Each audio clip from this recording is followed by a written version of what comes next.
सुप्रभात बच्चों। हम 7वीं कक्षा के विद्यार्थियों को संबोधित कर रहे हैं। हमने दूसरा अध्याय पढ़ा, उसका अभ्यास कार्य किया, अब उसका व्याकरण कार्य कर रहे हैं। और व्याकरण में टॉपिक आप देख पा रहे हैं अव्यय पदानी।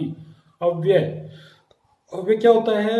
ऐसे शब्द जो कभी नहीं बदलते, जो चाहे पुल्लिंग हो, चाहे स्त्रीलिंग का वाक्य हो, चाहे कोई भी वाक्य हो, सब में एक जैसे रूप मिलते हैं। जैसे हम शब्द रूप और धातु रूप याद करते हैं तो शब्द रूप में जैसे राम ही है तो रामस्य, रामे, रामात, राम, अनेक शब्द रूप मिलते हैं उनके। धातु रूप में भी अलग अलग लकार मिलते हैं, लेकिन जो अव्यय हैं वो हमेशा एक रूप रहेंगे। उनका किसी लिंग वचन पुरुष पर उनका कोई प्रभाव नहीं होता, तो वो सदा एक जैसे होते हैं, इसलिए उनका नाम अव्यय है। अस्मिन पाठ्यागतान शब्दान पश्यंतु पठंतु च। इस पाठ में आए हुए जो अव्यय हैं उनको समझें और उनको देखें। उदाहरणानुसारम रिक्त स्थानानि लिखंतु। तो उदाहरण के अनुसार आप रिक्त स्थान में आप इनको देख करके लिख सकते हैं। यथेषाम अर्थापि दत्ता, इनके अर्थ भी दिए गए हैं। जैसे आपके सामने ये खालिस्तान दे रखे हैं तो इन्हें समझे, इन्हें देखें, और यहाँ खालिस्तान जो दे रखे हैं यही उठा करके यहाँ इन खालिस्तानों में आप इन अवयवों को लिख सकते हैं। जैसे परंतु परंतु उठा के लिख दिया, एकदा को उठाकर एकदा लिख दिया। तो इनके मीनिंग भी दे रखे हैं, इनसे इनका अर्थ जाने। तो इसके बाद दूसरा जो प्रश्न दिया है वो है एतानी पदानी अव्यय पदानी कथ्यन्ते। इन शब्दों को अव्यय शब्द कहा जाता है। किनको जी? जो ऊपर लिखे हुए और जो नीचे दिए गए हैं। क्यों कहा जाता है? यहाँ ये समझाया गया है एतेषां भिन्न भिन्न रूपाणि न भवन्ति। इनके अलग अलग रूप नहीं होते, जैसे शब्द रूपों के धातु रूपों के होते हैं। शब्द रूप के धातु रूप के अनेक रूप मिलेंगे, लेकिन यहाँ अव्यय जो है वो हर स्थिति में एक जैसा अपी ही मिलेगा।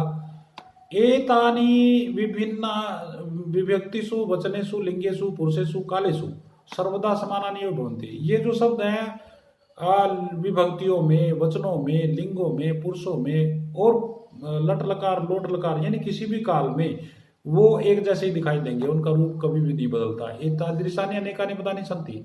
ऐसे ऐसे बहुत सारे शब्द हैं। कानिचित् अत्र लिखितानि, और कुछ यहाँ लिख दिए गए हैं। पठन्तु अवगच्छन्तु, इनको समझो, देखो, पढ़ो और लिखो। तो देखो, अत्र मैंने यहाँ, तत्र, वहाँ, यत्र, जहाँ आदि आदि करके ये लिख रखे हैं। आप इनको ध्यान से समझ लो। इनकी इंग्लिश में मीनिंग भी दे रखे हैं। अब आप दूसरे पेज पर चलो, 18 पेज पर आप देखेंगे एक्सरसाइज अभ्यास। तो यहाँ बीच में अव्यय दे रखे हैं और इन्हीं अव्ययों का बारी बारी से, जैसे ते अपि पठन्ति, ताह अपि पठन्ति, त्वम कदा पठसि, अहम कुत्र पठामि, स कथम पठति, सा कथम पठति, यूयम किमर्थम पठथ। ये वाक्य आपने है ना यहाँ पर लिखने हैं। यहाँ पर ये खालिस्तान में आपने ये वाक्य लिखने हैं। इसी तरह से आप यहाँ पर कुछ शब्द दे रखे हैं, ये मंजूषा दे रखी है, इनमें ये अव्यय ऊपर नीचे करके दे रखे हैं। ये जो मैंने बोल्ड बोल्ड वर्ड लिख रखे हैं ये सारे के सारे यही हैं। इनको आपने उठा उठा करके यहाँ पर लिखना है। आपको यहाँ पोज करके भी आप इसको देख करके लिख सकते हो।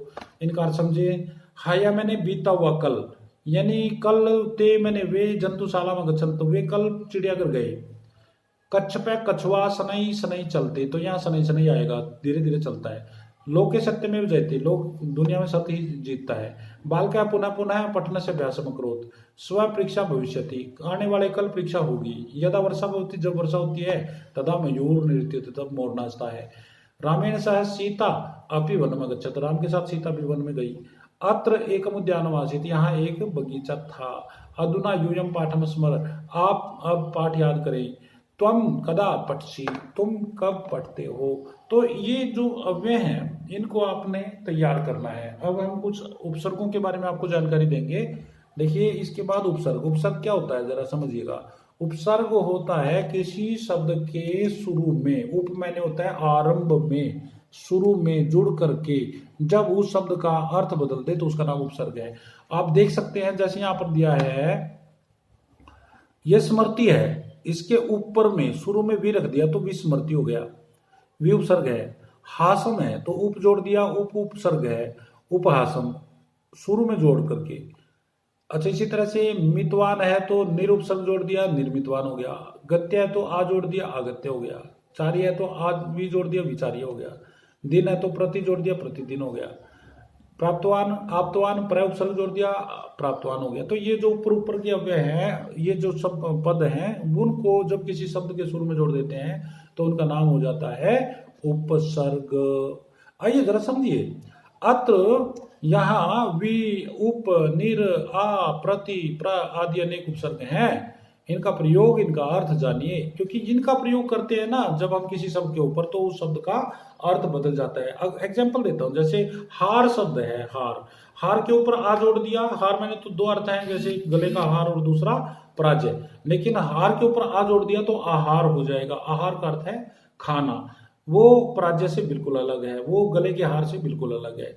वी जोड़ दिया तो विहार हो जाएगा, घूमना, और सम या प्रहार कर दिया तो वो उसका बिल्कुल ही अर्थ अलग हो जाएगा। इस तरह से उपसर्गों की अपने अलग अर्थ होते हैं जो शब्दों के साथ जुड़ने के बाद प्रकट होते हैं। अन्य भी उपसर्ग हैं, दूसरे भी हैं, प्रा, अप, सम, अनु, अव, दुस, दूर, निस, निर, और यहाँ पर कुछ एग्जाम्पल दे रखे हैं आपके सामने। यहाँ करोति दे दिया तो अनु उपसर्ग जोड़ने से, अनुकरोति मैंने होता है नकल करना, करोति मैंने करना, और अनुकरोति मैंने होता है कॉपी करना। करोति मैंने करना और उपकरोति मैंने होता है भलाई करना। गस्ती मैंने जाता है और आगस्ती में विलोम हो गया, आता है। गस्ती मैंने जाता है और अनुगस्ती मैंने होता है कॉपी करना, पीछे पीछे चलना, अनुकरण करता है। दिस्ती मैंने होता है दिशा दिखाता है, और उपदिष्टि मैंने होता है किसी को उपदेश देना, और आदिष्टि आदेश देना। हरती मैंने मारता है या चुरा लेता है, सॉरी चुरा लेता है, और विहरती मैंने होता है घूमता है, प्रहरती मैंने होता है मारता है। तो इस तरह से आप देखें कि अव्ययों के अर्थ ही बदल जाते हैं।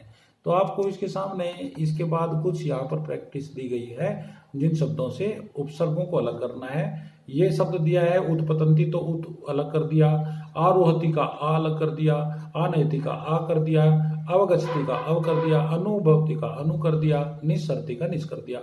इस तरह से आपने इन उपसर्गों को शब्दों से पृथक करके लिखना है।